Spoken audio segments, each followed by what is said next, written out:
Well, we don't see Johor is benefited from moratorium from Singapore because I think it has the advantages, it has the quality infrastructure that can attract this kind of investments.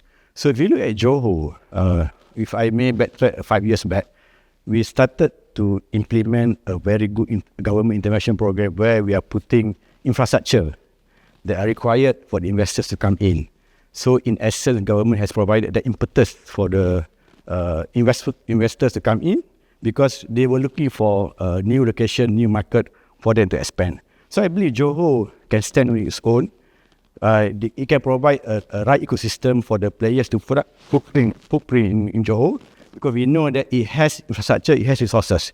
So now it's how do we position Johor to complement Singapore, to complement Batam and create a greater region where the digital economy can be further developed by having more footprints into Johor, and we can work closely with Singapore, with Batam, Indonesia to make sure that everybody comes together and provide a value proposition for the companies to operate out of this region.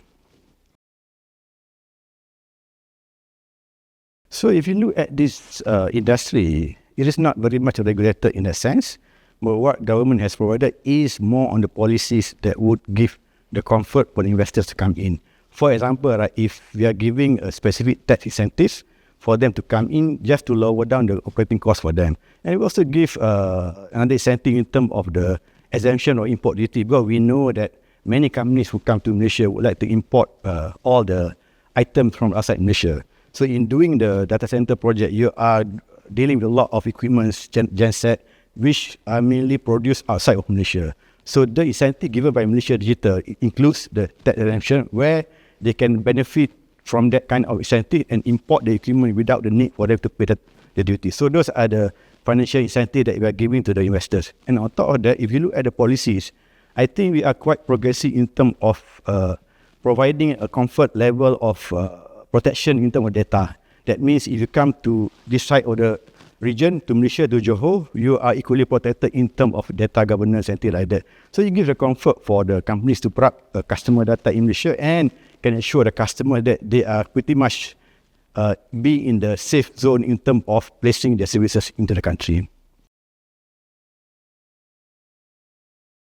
We are lucky to have about 30 to 40% margin reserve in terms of energy. So in essence, it gives us a capacity for us to give to the investors without having the need to pressure the other sectors in terms of electricity requirement. So with 40% margin, that means we can cater the hyperscalers. If they come in with 100 megawatts, 200 megawatts, our national utility provider, TNB, is able to provide that kind of capacity to them. So the only thing is how do we provide them in the faster and orderly manner.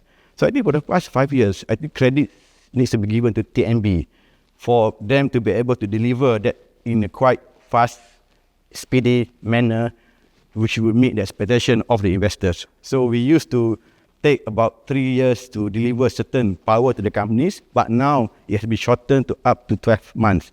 Because we believe that the sooner that we deliver this thing, then the investors, they will meet the requirements of their clients. So we find that TNB has given us a very good services in terms of attracting that kind of investors. So those are the energy capacity.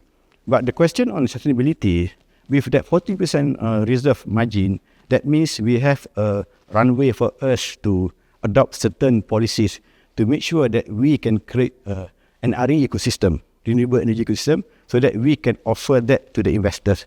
Because we know when they come to Malaysia, they require the clean energy. So it create the demand for the investors to invest in the RE facilities. Then they are the ready off-takers that the RE investors can straight away offer that services, that capacity to the DC providers who are coming to Malaysia. So we are creating the right ecosystem. Not only that we have the right margin that we can give out to the investors, but we also can create opportunities to build more and more RE facilities in Malaysia by assuring that with these investors coming in, they have already demand for them to sell this RE. So that overall would just give a comfortable position for Malaysia to continue attracting this kind of investments. I think water is one of the key requirements of the investors. We know that they require a lot of water, and we also have to manage this thing. So apart from us increasing the capacity, we are also encouraging the investors to invest more in the technology that would require less water.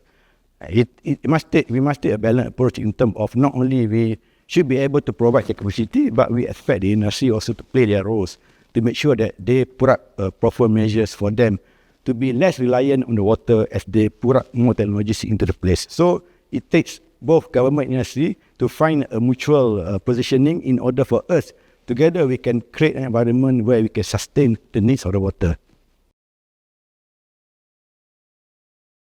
When I first joined the event in 2018, if I'm not mistaken, so I didn't see much crowd, much players to this thing.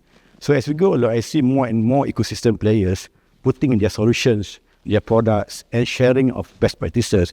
And I've seen more and more people who are discussing the issue in a more structured manner, in a more progressive manner. Then we can see a lot of opportunities are being created. So for us, we find that this event is a good platform for us to continue communicating what Malaysia can offer to the investors. And at the same way, we also take some of the recommendation, some of the lessons from the sharing that they had in this event for us to bring back and see how we can improve in terms of our policies, in terms of our offerings, and making sure that incentive or any assistance given to the investors are the one that is really meeting the needs of the investors. So in all, I think W.Media is on the right track of becoming a premier leading event platform for us to bring all the ecosystem and making sure that all the views are being heard, all the best practices are being shared, and eventually, collectively, we can come out to a common positioning in terms of putting everything in the perspective for us to grow digital economy in the region.